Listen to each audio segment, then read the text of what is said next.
Assalamu alaikum viewers, welcome to in my channel and today's our topic is sources of international law.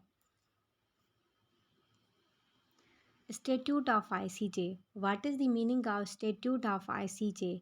जैसे हम civil court में CPC को follow करते हैं और क्रिमिनल कोर्ट में CRPC को फॉलो करते हैं, वैसे उसी तरीके से जो हमारा इंटरनेशनल कोर्ट ऑफ जस्टिस है उसके लिए प्रोसीजर बनाया गया है, उसको कहते हैं स्टेट्यूट ऑफ ICJ। इसके आर्टिकल 38 के क्लोज 1 में सोर्सेज डिफाइंड हैं।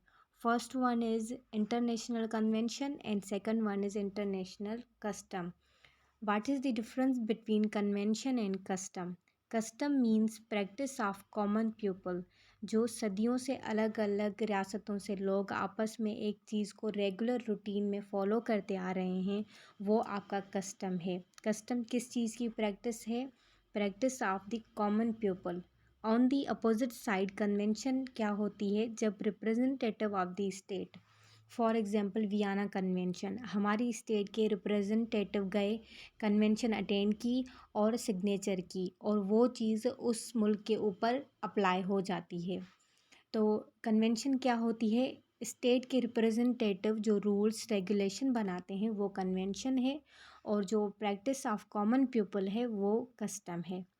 Third one is general principle of law. जैसे हमारे स्टेट में एक जुर्म की दोबारा सज़ा नहीं दी जा सकती, जज अपने ही मुकदमे में खुद जज नहीं बन सकता, डबल जेओपर्डी, आट्रम पाट्रम, रेस जुडिकेटा, ये जनरल प्रिंसिपल्स हैं। ऐसे ही इंटरनेशनल कोर्ट ऑफ जस्टिस के जनरल प्रिंसिपल्स हैं कि एक स्टेट पे दोबारा उसी जुर्म की पाबंदी नहीं लगाई जा सकती। फोर्थ है जुरिस्डिक्ट डिसीजन। ये डिसीजन है आईसीजे के। उस जो इंटरनेशनल कोर्ट ऑफ जस्टिस है उसका जो फैसला होगा वो डिसीजन होगा, उस डिसीजन को प्रिसीडिंग के तौर पर काउंट किया जाएगा। Fifth one is heuristic writing. जब हम पढ़ते हैं इंटरनेशनल लॉ तो कहते हैं कि ओपनहीम ने ये कहा। ओपनहीम जो प्रेसिडेंट या प्राइम मिनिस्टर तो नहीं है, ओपनहीम ज्यूरिस्ट है। तो इंटरनेशनल लॉ में ज्यूरिस्ट को एक सोर्स का दर्जा दिया गया है। ये सारी चीज़ें आर्टिकल 38 के क्लोज 1 स्टेट्यूट ऑफ आईसीजे में लिखी हैं। उसके बाद है treaty. There are two types of treaty. अगर दो मुल्क आपस में ट्रीटी करते हैं तो उसको बायलेटरल ट्रीटी कहा जाता है, और दो से ज़्यादा अगर मुल्क आप में ट्रीटी करेंगे तो उसको मल्टीलेटरल ट्रीटी कहा जाएगा।